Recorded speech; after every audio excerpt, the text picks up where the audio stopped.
Aziz tomoshabinlar, agar siz bitim yoshdan oshgan bo'lsangiz, ayniqsa 55 oltin yoki 5 yosh atrofida bo'lsangiz, bu videoni oxirigacha ko'rishingiz shart.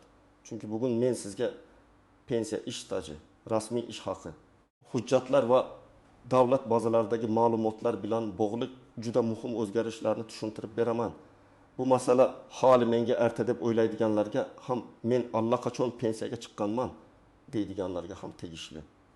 Men buni qo'rqitish uchun aytayotganim yo'q. Men buni mutaxassis sifatida ko'p odamlar aynan hujjat, staj, rasmiy daromad va elektron bazadagi xatolar sabab pensiya tayinlashda yoki qayta hisoblashda muammoga duch kelayotganini ko'rganim uchun aytyapman. Agar siz hozir tekshirib qo'ymasangiz, keyin kech bo'lishi mumkin. Kimdir kam pensiya oladi, kimdir stajini isbotlay olmaydi, kimdir yillar davomida ishlagan bo'lsa ham bazada ko'rmay qoladi. Videoni boshlashdan oldin kanalga obuna bo'ling, like bosing va yaqinlaringizga ham yuboring. Ayniqsa ota-onangiz, aka-ukalaringiz, opa-singillaringiz yirtin yoshdan oshgan bo'lsa, bu ma'lumot ularga juda kerak bo'ladi. Avval ko'p narsa qog'oz hujjatlarga bog'liq edi. Odam ishga kirardi, mehnat daftarchasiga yozuv tushardi.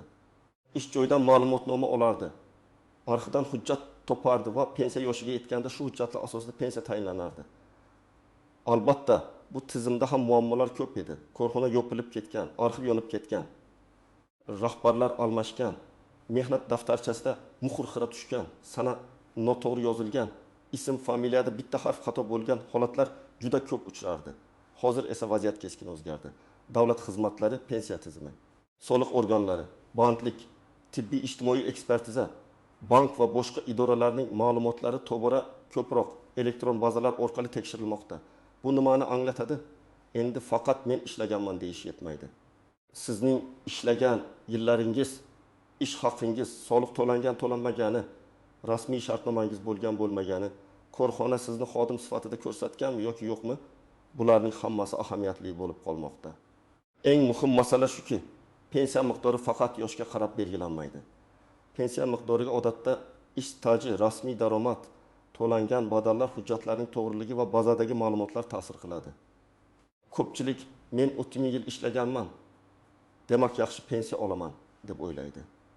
Lekin agar o'sha 30 yilning 10 yili norasmiy bo'lsa, 5 yili hujjatda noto'g'ri ko'rsatilgan bo'lsa, yana 3 yili arxivdan topilmasa, hisob kitobda odam kutgan natija chiqmasligi mumkin. Yana bir muhim o'zgarish shundaki, bugun davlat idoralari ko'p holatda ma'lumotni o'zaro almashadi. Bu yaxshi tomoni ham bor. Odam har bir idoraga yugurib yurmasligi kerak. Lekin xavfli tomoni ham bor. Agar bazada xato bo'lsa, shu xato sizning pensiyangizga, nafaqangizga, imtiyozingizga yoki qayta hisoblash arizangizga ta'sir qilishi mumkin. Shuning uchun 70-30 yosh oralig'idagi insonlar hozirdan o'z ma'lumotlarini tekshirtirib qo'yishi kerak. Asosiy qism 1. Kimlar xavotir olishi kerak va kimlar unchalik xavotir olmasa ham bo'ladi? Birinchi navbatda girdim yoshdan oshgan, lekin hali pensiyaga chiqmagan odamlar juda e'tiborli bo'lishi kerak. Chunki aynan shu yoshda sizda xatolarni tuzatish uchun hali vaqt bor. Masalan, siz 45 yoshdasiz, 20 yildan beri turli joylarda ishlagansiz. Birinchi ish joyingiz 1998 yilda bo'lgan. Keyin 2005 yilda boshqa tashkilotga o'tgansiz. 2012 yilda xususiy korxonada ishlagansiz. 2001 yilda yakka tartibdagi tadbirkorlik qilgansiz. Agar shu davrlarning hammasi hujjatda to'g'ri aks etgan bo'lsa, muammo kam. Lekin bitta davr bazada ko'rinmasa, siz keyin pensiya yoshiga yetganda arxiv qidirishga majbur bo'lasiz. Men oddiy misol keltiraman. Farhod aka 52 yoshda. U 1935 yildan 2003 yilgacha zavodda ishlagan. Zavod keyin yopilgan. Mehnat daftarchasida yozuv bor, lekin muhr yaxshi ko'rinmaydi. U hali pensiyamga vaqt bor deb yurdi. Agar u hozir arxivdan ish staji haqida ma'lumotni olib qo'ysa, kelajakda ancha yengil bo'ladi.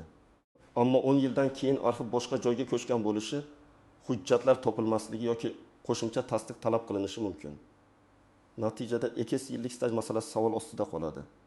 Ikkinchi toifa norasmiy ishlagan yoki konvertda maosh olganlar. Bu juda og'riqli mavzu.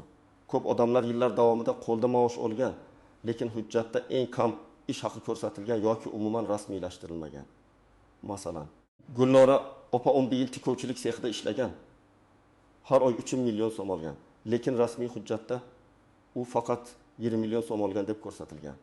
Pensiya hisobida esa odatda rasmiy ma'lumotlar muhim bo'ladi. Bu degani, odam haqiqatan ko'p mehnat qilgan bo'lsa ham, hujjatdagi rasmiy daromad past bo'lsa, pensiya ham kutilgandan past chiqishi mumkin. Uchinchi toifa tadbirkorlar, yakka tartibdagi tadbirkorlar. O'zini o'zi band qilganlar va mavsumiy ishlovchilar. Bu yerda juda nozik nuqta bor. Faoliyat yuritishning o'zi yetarli emas. Ko'p holatda belgilangan tartibda ro'yxatdan o'tish. Soliq va ijtimoiy to'lovlar masalasi to'g'ri yuritilishi kerak. Masalan, Ali aka 10 yil bozorda savdo qilgan. Hamma uni tadbirkor deb biladi. Lekin agar u rasmiy ro'yxatdan o'tmagan bo'lsa yoki tegishli to'lovlarni amalga oshirmagan bo'lsa, o'sha 10 yil pensiya stajida qanday aks etishi savol bo'lishi mumkin. Shu sababli men ishlaganman-ku degan gap bilan hujjatdagi holat bir xil bo'lishi shart. 4-toifa chet elda ishlaganlar. O'zbekistonliklarning ko'pi Rossiya, Qozog'iston, Turkiya, Janubiy Koreya yoki boshqa davlatlarda ishlagan. Bu yerda masala yanada murakkab. Chet eldagi ish staji avtomatik tarzda hamma vaqt O'zbekistondagi pensiya hisobiga qo'shilib ketadi deb o'ylamaslik kerak. Qaysi davlatda ishlagansiz? Rasmiy shartnoma bo'lganmi? Sug'urta badallari to'langanmi? Davlatlar o'rtasida kelishuv bormi? Hujjatlar tarjima va tasdiq qilinganmi? Bularning barchasi ahamiyatga ega. Masalan, odam 7 yil chet elda ishlagan, lekin hech qanday rasmiy hujjat olmagan. Keyin pensiya yoshida men chet elda ishlaganman desa, buni isbotlash qiyin bo'ladi. 5-toifa ayollar. Ayollar uchun bola parvarishi. Dekret ta'tili, uyda o'tirgan davr, ishga qaytish, mehnat daftarchasidagi uzilishlar kabi masalalar muhim. Ko'p ayollar men bolalar bilan uyda o'tirdim, demak bu yillar umuman hisobga olinmaydi deb o'ylaydi. Ba'zi davrlar qonunchilikda belgilangan shartlar asosida hisobga olinishi mumkin, lekin buning uchun hujjatlar kerak bo'ladi. Tug'ilganlik haqidagi guvohnomalar, ish joyidan buyruqlar, dekret ta'tili haqidagi ma'lumotlar. Familiya o'zgargan bo'lsa, nikoh guvohnomasi kabi hujjatlar juda muhim. 6-toifa allaqachon pensiyada bo'lganlar. Siz men pensiyaga chiqqanman, endi menga tegishli emas deb o'ylamang. Ba'zi holatlarda pensiyani qayta hisoblash, qo'shimcha staj topilishi, ilgari hisobga olinmagan hujjatlarni taqdim etish, nogironlik yoki boquvchisini yo'qotganlik bilan bog'liq holatlar bo'yicha murojaat qilish mumkin bo'ladi. Masalan, Odil aka pensiyaga chiqqanda 25 yil staji hisobga olingan. Keyin u eski korxonasidan yana 4 yillik arxiv ma'lumotnomasini topdi. Bunday holatda u vakolatli organga murojaat qilib, qayta ko'rib chiqishni so'rashi mumkin. Albatta, natija aniq hujjatlar va amaldagi tartibga bog'liq bo'ladi. Kimlar nisbatan xotirjam bo'lishi mumkin? Agar siz butun umr rasmiy ishlagan bo'lsangiz, mehnat daftarchangiz tartibli bo'lsa, elektron bazalarda ma'lumotlaringiz to'g'ri chiqsa, soliq va pensiya bo'yicha ma'lumotlarda uzilish bo'lmasa, ism familiyangizda xatolar yo'q bo'lsa, hujjatlaringiz saqlangan bo'lsa, sizda xavf ancha kam. Lekin baribir tekshirib qo'yish zarar qilmaydi. Chunki tizimda xato har kimda bo'lishi mumkin. Endi eng ko'p uchraydigan xatolarni tushuntiraman. Birinchi nozik jihat. Mehnat daftarchasidagi yozuv bilan elektron bazadagi ma'lumot bir-biriga mos kelmasligi. Masalan, daftarchada siz 2000 yil 10 martda ishga kirgansiz deb yozilgan, bazada esa 2002 yil yanvardan ko'rinadi. Bir qarashda bu kichik farqdek tuyuladi, lekin bir necha ish joyida shunday farqlar yig'ilsa umumiy staj kamayib ketadi. Ikkinchi nozik jihat, ism, familiya, otasining ismidagi xatolar. Masalan, pasportda Abdullayeva, mehnat daftarchasida Abdullayeva, arxiv hujjatida Abdullayev deb yozilgan bo'lishi mumkin. Ayniqsa ayollarda turmushga chiqqandan keyin familiya o'zgargan holatlarda hujjatlar zanjiri aniq bo'lishi kerak. Agar nikoh guvohnomasi, familiya o'zgargani haqidagi hujjat bo'lmasa, eski stajni isbotlashda qiyinchilik tug'iladi. Uchinchi nozik jihat, korxona nomi o'zgargan bo'lishi. Bir tashkilot avval davlat korxonasi bo'lgan, keyin aksiyadorlik jamiyatiga aylangan, keyin xususiylashtirilgan, keyin tugatilgan bo'lishi mumkin. Mehnat daftarchasi eski nomi, arxivda boshqa nomi, bazada yana boshqa nomi chiqishi mumkin. Bu holatda tashkilotning huquqiy vorisi, arxivdagi ro'yxat, tugatilganlik haqidagi ma'lumotlar kerak bo'ladi. 4-nozik jihat, sinov muddati yoki og'zaki kelishuv bilan ishlash. Juda ko'p odamlar 3 oy, 6 oy, hatto bir yil sinovda ishlagan, lekin rasmiy buyruq chiqmagan. Agar ishga qabul qilish buyrug'i bo'lmasa, mehnat shartnomasi bo'lmasa, soliq yoki ijtimoiy to'lov bo'lmasa. Keyin bu davrni staj sifatida tan oldirish juda qiyin bo'ladi. Shuning uchun hozir ishlayotganlar ham ish beruvchidan rasmiylashtirishni talab qilishi kerak. 5-nozik jihat ish haqi masalasi. Pensiya hisobida stajdan tashqari daromad ham muhim rol o'ynashi mumkin. Agar sizning rasmiy maoshingiz doim past ko'rsatilgan bo'lsa, kelajakda men aslida ko'proq olganman deyish bilan hisob o'zgarmaydi. Masalan, siz 5 million so'm olgansiz, lekin rasmiy maosh 5 million ko'rsatilgan. Pensiya organi odatda rasmiy hujjatga qaraydi. Shu sababli bugundan boshlab ish haqining rasmiy ko'rsatilishini nazorat qilish juda muhim. 6-nozik jihat arxiv ma'lumotnomalarining sifati. Ba'zi odamlar arxivdan oddiy ma'lumotnoma olib keladi, lekin unda lavozim, ishga kirgan sana, ishdan bo'shagan sana, buyruq raqami, maosh haqida ma'lumot to'liq bo'lmaydi. Keyin idora qo'shimcha hujjat so'raydi. Shuning uchun arxivga murojaat qilganda aniq yozish kerak. Menga falon yildan falon yilgacha ishlaganim, lavozimim, buyruq raqamlari, ish haqi va tashkilot nomi bo'yicha to'liq ma'lumotnoma kerak deb ko'rsatish lozim. 7-nozik jihat nogironlik, zararli mehnat sharoiti, imtiyozli staj. Ba'zi kasblarda imtiyozli pensiya yoki stajni boshqacha hisoblash tartiblari bo'lishi mumkin. Lekin bu ham faqat gap bilan emas, hujjat bilan isbotlanadi. Masalan, inson zararli sharoitda ishlagan bo'lsa, lavozim nomi, ish joyi, attestatsiya, tegishli ro'yxatlar, buyruqlar va ma'lumotnomalar kerak bo'ladi. Men shaxtada ishlaganman yoki men kimyoviy sexda ishlaganman deyish yetarli emas. Hujjatda aniq ko'rsatilishi kerak. 8-nozik jihat. Pensiyaga yaqin qolganda ish joyini almashtirish. Ba'zi odamlar endi-takin bir o'quv yoshda ishni o'zgartiradi. Yakka tartibdagi faoliyatga o'tadi yoki norasmiy ishlashni boshlaydi. Bu davr ham muhim bo'lishi mumkin. Pensiyaga 2 yil qolganda endi farqi yo'q deb o'ylash noto'g'ri. Aksincha, so'nggi yillardagi rasmiy daromad va staj masalasi ham ta'sir qilishi mumkin. 9-nozik jihat qarindoshlar orqali noto'g'ri maslahat olish. Ko'p odamlar qo'shnisidan, tanishidan eshitgan gapga ishonadi. Menga shunday qilishgan, falonchi hujjatsiz ham pensiya oldi. Endi hammasi avtomatik bo'lib ketgan degan gaplar xavfli. Har bir insonning holati alohida. Sizning yoshingiz, jinsingiz, stajingiz, ish joylaringiz, hujjatlaringiz, daromadingiz, oilaviy holatingiz boshqacha bo'lishi mumkin. Endi eng muhim qismga o'tamiz. Men sizga bosqichma-bosqich nima qilish kerakligini aytaman. Birinchi qadam, barcha hujjatlaringizni yig'ing. Pasport yoki ID karta, mehnat daftarchasi, diplom, harbiy guvohnoma, nikoh yoki ajrashganlik guvohnomasi, familiya o'zgargan bo'lsa tegishli hujjat. Farzandlarning tug'ilganlik guvohnomalari, ish joylaridan ma'lumotnomalar, arxiv hujjatlari, mehnat shartnomalari, buyruqlar nusxalari, ish haqi haqidagi ma'lumotlar, tadbirkorlik bo'yicha ro'yxatdan o'tganlik hujjatlari, soliq to'lovlari haqidagi ma'lumotlar, bularning hammasini bitta papkaga joylang. Ikkinchi qadam, mehnat faoliyatingiz ro'yxatini tuzing. Oddiy daftar yoki kompyuterda jadval qiling. Unga quyidagilarni yozing.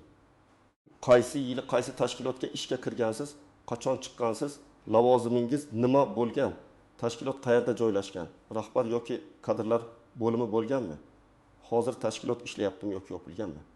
Masalan, 1936-2000 yillar Namangan to'qimachilik korxonasi tikuvchi ishga kirish buyrug'i bor, ishdan bo'shash yozuvi bor. Shunday jadval keyin arxivga yoki pensiya organiga murojaat qilganda juda yordam beradi. 3-qadam, elektron ma'lumotlaringizni tekshiring.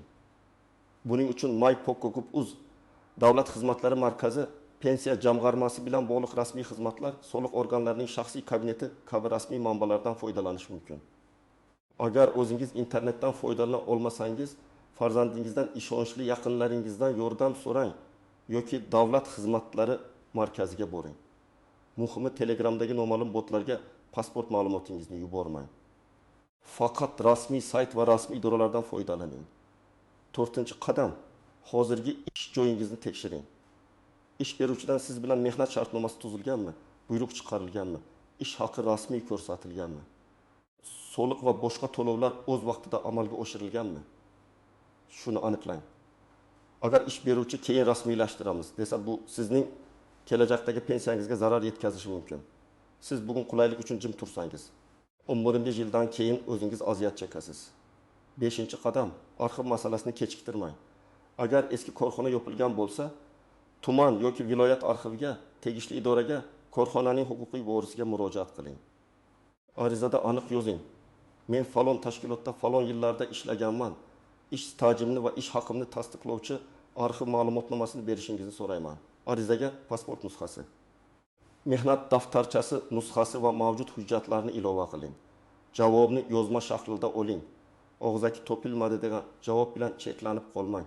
6-qadam hujjatlardagi xatolarni hozir tuzating. Agar mehnat daftarchasida ismingiz noto'g'ri yozilgan bo'lsa, tug'ilgan sana xato bo'lsa, muhr ko'rinmasa, ishga kirish yoki bo'shash sanasida farq bo'lsa, mutaxassisga murojaat qiling. Ba'zi xatolarni sobiq ish beruvchi tuzatishi mumkin. Ba'zi holatda arxiv ma'lumotnomasi kerak bo'ladi. Ba'zi holatda sud tartibida faktni belgilash talab qilinishi mumkin. Buni pensiyaga chiqadigan o'yga qoldirmang. 7-qadam.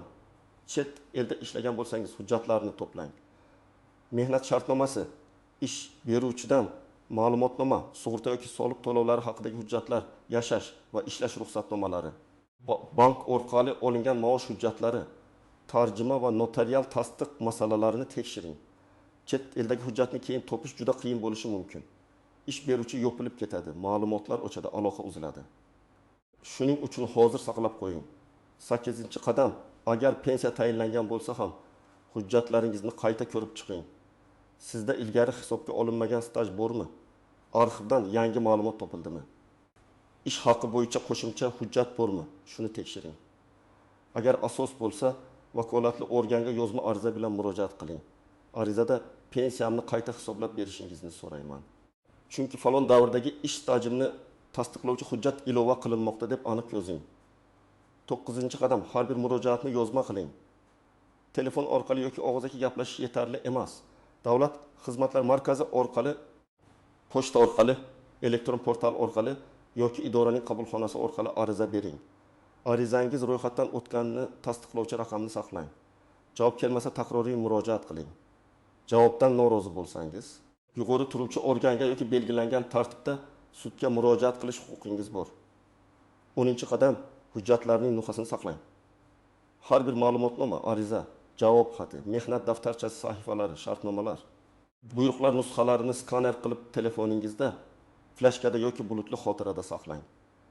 Asl hujjatni yo'qotib qo'ysangiz, nusxa hech bo'lmaganda qayerdan qidirishni ko'rsatadi. Ota-onangizning hujjatlarini ham tartibga solib qo'ying. Chunki ko'p keksalar qaysi hujjat qayerda turganini unutib qo'yadi. Bunday yangiliklar chiqqanda firibgarlar ham faollashadi. Kimdir men pensiyangizni oshirib beraman, staj qo'shib beraman, bazaga kiritib qo'yaman, falon odamim bor deb pul so'rashi mumkin. Men sizni qat'iy ogohlantiraman. Hujjat masalasida faqat rasmiy yo'l bilan harakat qiling. Hech kimga pasportingizni, bank kartangizni, SMS kodni, elektron raqamli imzo kalitini berib qo'ymang. Elektron raqamli imzo sizning shaxsiy imzoingiz bilan teng darajada muhim. Uni boshqaga berish katta muammo keltirib chiqarishi mumkin. Agar kimdir sizga qonun o'zgardi, ertaga pensiyangiz bekor bo'ladi, tez pul bering desa, ishonmang. Rasmiy ma'lumotni Lexus, hukumat portallari, vazirlik va jamg'arma rasmiy kanallari, davlat xizmatlari markazi orqali tekshiring. Qonunchilikda o'zgarishlar bo'lsa ham, ular odatda rasmiy e'lon qilinadi va tartib asosida qo'llanadi. Sizning vazifangiz vahimaga tushish emas, hujjatlaringizni tartibga keltirish. Bugungi gapning eng muhim mazmuni shuki, Girtim 65 yoshdagi har bir o'zbekistonlik o'z ish staji, rasmiy daromadi, mehnat daftarchasi, arxiv hujjatlari va elektron bazadagi ma'lumotlarni hozirdan tekshirishi kerak. Pensiya masalasida keyin ko'ramiz degan yondashuv juda xavfli. Chunki hujjat bugun topiladi, ertaga esa topilmasligi mumkin. Hatto bugun tuzatiladi, pensiya yoshiga yetganda esa vaqt, asab va pul ketadi.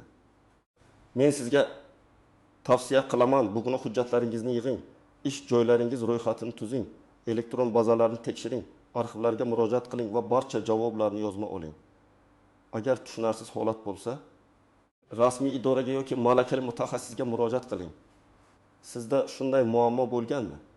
Mehnat stajingiz ba'zida ko'rinmay qolganmi? Arxivdan hujjat topishda qiynalganmisiz? Izohlarda yozib qoldiring. Boshqalar ham sizning tajribangizdan foyda oladi. Videoni yaqinlaringizga yuboring, like bosing va kanalga obuna bo'ling.